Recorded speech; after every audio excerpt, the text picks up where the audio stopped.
안녕하세요. 여러분의 궁금증을 해결해드리는 한의사 김은정입니다. 당화혈색소도 괜찮고 밥 먹고 난 뒤 식후혈당도 괜찮은데 아침 공복혈당만 계속 높게 나오시는 분들 많으시죠? 특히 당뇨 진단받은 지 5년 이상 되신 분들에게는 더 심각한 문제일 수 있습니다.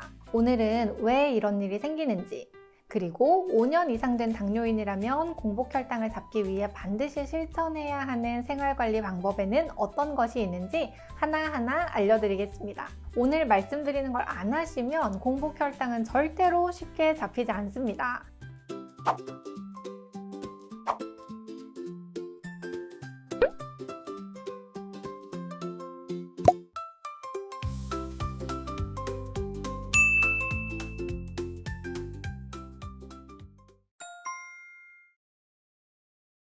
당뇨 진단 초기에는 식사와 운동만으로도 혈당이 잘 조절되는 경우가 많습니다. 그러나 5년 이상 지나면 몸이 혈당을 조절하는 능력이 약해집니다. 간에서 밤새 당을 더 많이 만들고 혈당을 조절하는 호르몬이 흐트러지죠. 연구에 따르면 진단 6년 이내 환자들은 체중 관리를 통해 80% 이상이 당뇨 관해에 성공했지만 6년이 넘은 환자들은 관해 성공률이 절반 이하로 뚝 떨어졌습니다. 즉, 시간이 지날수록 혈당을 다스리는 몸의 능력이 떨어진다는 것인데요.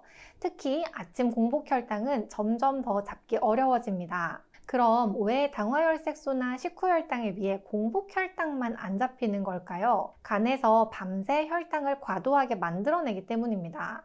당뇨가 있으면 간이 인슐린 신호를 잘 듣지 못합니다. 그래서 자고 있을 때 포도당을 과도하게 내보내서 아침 혈당을 올려버려요. 실제로 2형 당뇨인이 정상인보다 간에서 나오는 포도당 생산량이 20%에서 30% 정도 더 많다고 보고된 연구가 있습니다. 자, 이제 가장 중요한 부분입니다.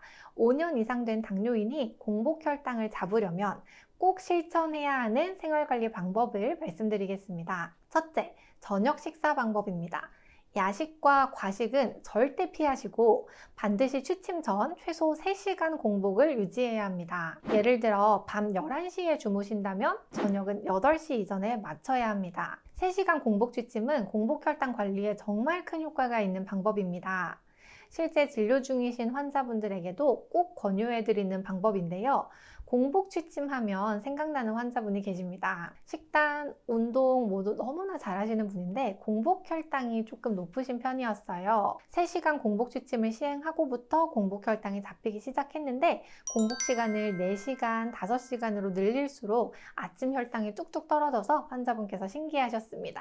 이분은 지금도 5시간 이상 공복을 유지하거나 저녁 식사를 아예 생략하면서 공복 혈당을 잘 관리하고 계세요. 저녁에 과식하거나 늦게 드시면 소화기와 간이 밤새 쉴 틈이 없어서 혈당 조절이 더 어려워집니다. 간이 쉴 수 있는 시간을 주어야 아침 혈당이 안정된다는 것 꼭 기억해 주세요. 둘째, 맨발 걷기입니다.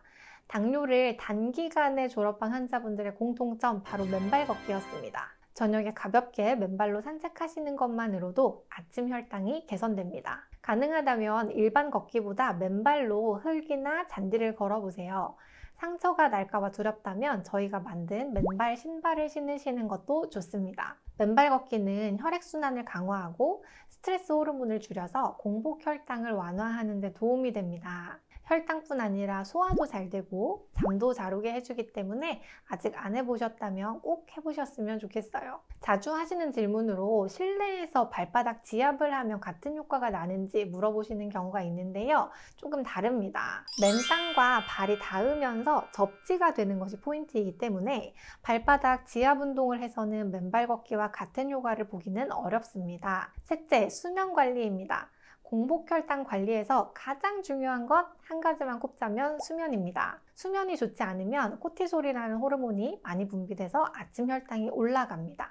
그리고 인슐린 저항성이 즉각 상승해서 근육과 지방에서 인슐린에 대한 반응성이 감소하게 됩니다. 같은 근육량이어도 혈중 포도당을 덜 흡수하게 되는 거예요. 하루만 수면이 부족해도 인슐린 저항성이 높아질 수 있다는 연구 결과도 있으니 공복혈당을 낮추고 싶다면 수면 관리에 힘쓰셔야 합니다. 수면은 양과 질, 취침 시간이 모두 중요한데요. 수면의 양은 7시간 이상 자는 것이 좋습니다. 당뇨 상담해보면 7시간 이상 주무시는 분들이 많지 않더라고요. 수면 시간의 부족은 혈당, 특히 공복혈당의 큰 악화 요인이기 때문에 바쁘시더라도 7시간 이상은 꼭 주무셔야 합니다. 취침 시간은 11시 이전에 주무시는 것을 추천드립니다. 아무리 늦어도 12시 전에는 주무셔야 합니다. 수면 시간이 충분하더라도 늦게 자면 일찍 잘 때보다 혈당이 높아집니다. 공복혈당이 고민이시라면 꼭 11시 이전에 취침하시는 것이 좋겠습니다. 수면의 질을 위해서는요, 매일 같은 시간에 자고 일어나세요. 규칙적인 수면 패턴이 수면의 질을 높이고 혈당을 낮춥니다. 잠을 잘 자려고 노력해도 자주 깨거나 너무 얕게 잔다면 한의학적 치료를 해보시는 걸 추천드려요. 넷째, 간 대사 관리입니다. 공복혈당은 결국 간이 밤에 혈당을 얼마나 만드는지에 달려 있습니다. 간이 제 역할을 잘 하고 있는지가 관건인 것이죠. 간에 부담이 되는 야식, 기름진 음식, 음주를 피해서 간이 쉴 수 있는 생활을 하는 것이 중요합니다. 공복혈당이 당화혈색소 대비 높다는 것은 간이 지쳐 있다는 신호입니다. 간의 인슐린 저항성이 많이 높아져 있고 간의 혈당 조절 능력이 떨어져서 밤새 혈당을 너무 많이 만들고 있는 거예요. 오늘 말씀드린 내용처럼 공복혈당이 평균 혈당에 비해 높다면 인슐린 저항성을 낮추고 간 기능을 회복시키는 치료를 받으시면 도움이 됩니다. 불면증이 같이 있는 경우는 더욱 한약 치료를 받으셔야 하고요. 한의원에서 여러 가지 검사를 받고 내 혈당이 간 문제인지 췌장의 문제인지 혹은 다른 장부의 문제인지 또 생활 습관에는 어떤 문제가 있는지 정확한 원인을 파악하고 알맞은 치료를 받으시면 당뇨는 좋아질 수 있습니다. 치료에 대한 자세한 상담은 1644-5178로 문의해주세요. 오늘의 영상 요약해드릴게요. 첫째, 5년 이상 된 당뇨인은 혈당 관리가 특히 어려우며 오늘 말씀드린 생활 수칙을 지키지 않으면 공복혈당이 낮아지기 어렵습니다. 둘째, 공복혈당을 개선하기 위해서는 취침 전 3시간 이상 공복 유지, 맨발 걷기, 질 좋은 수면을 7시간 이상 유지하기, 간 건강 관리에 힘써야 합니다. 셋째, 생활 습관을 개선해도 공복혈당이 안 잡혀서 고민이라면 한의학적 치료를 고려해야 합니다. 마지막으로 당뇨 편지 신청 방법을 말씀드릴게요.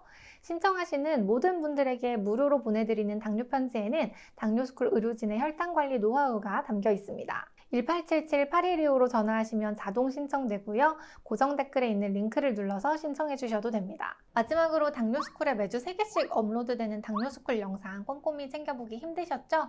영상들을 요약해서 카톡으로 보내드릴게요. 카카오톡에 당뇨스쿨이라고 검색해서 친구 추가하세요. 주 3회 업로드되는 영상과 월별 최신 뉴스, 당뇨인을 위한 제품 및 할인 정보 등을 매주 카톡으로 받아보실 수 있습니다. 아래 고정 댓글 확인하시고 지금 바로 친구 추가하세요. 감사합니다.